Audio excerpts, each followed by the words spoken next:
bodies were so important. The rotation and orbit of all that makes up our universe serves as a clock to map changes and transitions. This helped the ancients understand that the change of the heavenly bodies were a mirror to the changes of all existence. December 21st, 2012 is simply a natural transition from one form of energy to the next, the transcendental evolution of man. This date is what's known as 0 point.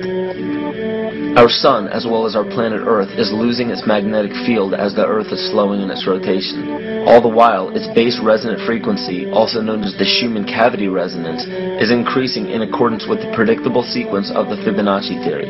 At a cellular level, our bodies respond to an electromagnetic pulse. The ancients called this the sacred circuit. The cells receive this pulse from the brain, which receives its pulse from the heart, which receives its pulse from the earth. This pulse comes from the solar system, which from there comes from the galaxy, which ultimately comes from our entire universe. We literally share a pulse with all of existence. Yet another example of everything being one. For as long as scientists have been recording the Earth's pulse, it has remained at approximately 7.8 cycles per second. This was a constant fixed number until 1986 into 1987. It rapidly began increasing to about 9 cycles per second in 1996. So in one decade, it increased by about 2 cycles per second. By 2012, this pulse will be right around 13 cycles per second, just as the Fibonacci theory indicates. What does this mean for humanity? Just as cymatics has shown that higher frequencies result in more complex patterns, we are now experiencing the beginning of a major shift in both physical and spiritual vibration. It's difficult to understand what exactly will happen to our physical bodies, but ancient scriptures, pagan and monotheistic religions, mystery schools, and secret fraternal orders have all given indications as to what this experience will be like.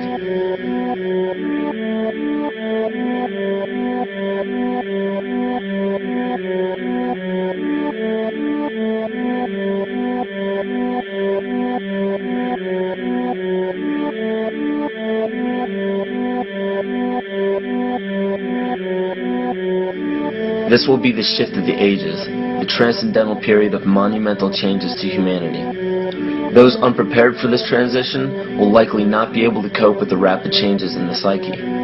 The only way to prepare for what is to come is what we have sought after for our entire lives: truth.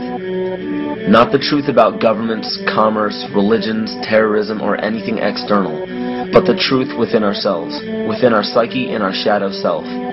Especially in Western cultures, we are taught that being normal means only being happy and never sad, only loving and never angry, only forgiving and never jealous. This sounds plausible, but it is not. We are not meant to repress any negative emotions because it causes imbalance. To conquer our emotions, we must embrace them, not fight them. We must acknowledge them and allow them to serve their purpose as we learn from them.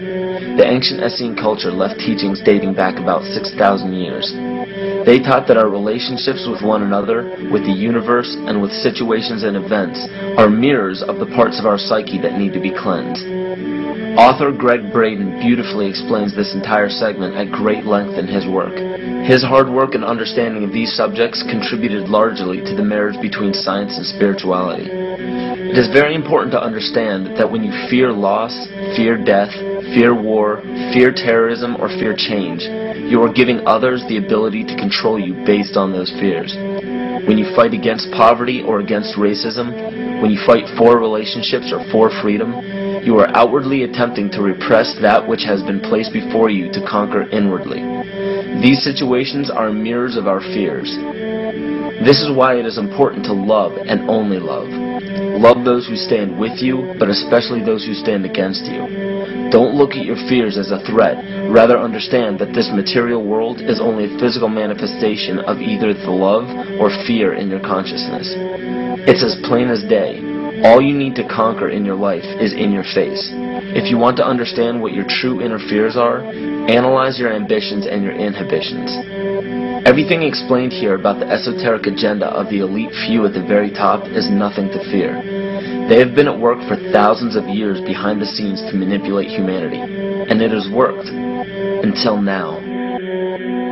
It's very easy for any system of thought, religious or otherwise, that comes along. It's very easy to play on that, to play on our insecurities, to assure us all is well, we'll all be taken care of, we lap that up. So don't blame religion. Blame our own insecurities, which has allowed religion to flourish and which has allowed so many systems of thought that are disempowering to flourish throughout human history. That's why we can't get out of it. Ron Sankley, Department Chairman, Chemistry, University of California, Berkeley, showed that DNA acts as an antenna for cellular upregulation. The primary function they taught us about what DNA is about. It's a receiver and transmitter of photons, light, and phonon sound. For what? Cellular upregulation, meaning that their water molecules, the pyramid power around the DNA spiral energizing strands, are taking in the spiritual energy of love vibrations and then sending it out for manifesting, precipitating in a quantum field, the physical matter of the body. These are hertz, frequencies, or cycles per second that the musicians can retune their instruments to play and experiment with. Why? Again, these are the Creator's musical scale, the original solfeggio, buried for 3,000 years in the Bible. So the ancient priests who knew how to levitate the huge stones for the building of the pyramids and the Masonic knowledge that predated ancient Egypt, the ability to have this information, these frequencies, serve the function of creation, destruction, and miracles on behalf of the empowered people who had access to this knowledge. I say that because of this metaphor.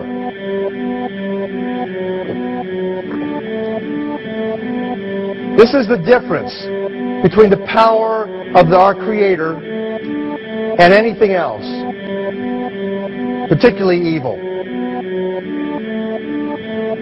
That you can go into a pitch black room full of evil, full of darkness, and light a little candle, and instantly that darkness flees. But you can't do the opposite. You can't go into a well-lit room full of truth and wisdom and righteousness and joy and health and harmony with the universal power. You can't take any amount of darkness and go into that well-lit room and have any effect whatsoever. That is the metaphor which I frequently think of when I think that I'm not empowered. It is the greatest lesson for me, and I think for everybody else, to know that we're on the winning side and that we win in the end. As you are watching this, understand that it is not a fight to be fought. It is not a war to be waged. No gun rights have to be exercised. Not a finger has to be lifted. Most people wonder how one person can make a difference. They ask that if all this is so simple and this information is available, why hasn't someone else conquered their fears and changed the world for everyone else? This is the most difficult and beautiful conundrum to our lives. Your reality affects you and only you. Your curiosity has led you to this genre of information to serve a very specific purpose in your life. To understand visually how the universe is truly a hologram, a math professor at Yale University developed a formula that is plugged into a computer program. Named after him, the Mandelbrot set shows a seemingly disorganized pattern. But no matter how far you zoom into the design, you will always find the same pattern within the whole pattern. Each fractal, broken down infinitely, will always reflect the whole. When one fractal changes its pattern, the sum total of the whole pattern changes along with it. This exemplifies that the whole world does not need to be awoken. There is no race to inform the 6 billion people on this planet of this message. It is only important that you, personally, learn to conquer your innermost fears and learn to love. When you see your fears for what they are and master your emotions, then, and only then, will you truly be free.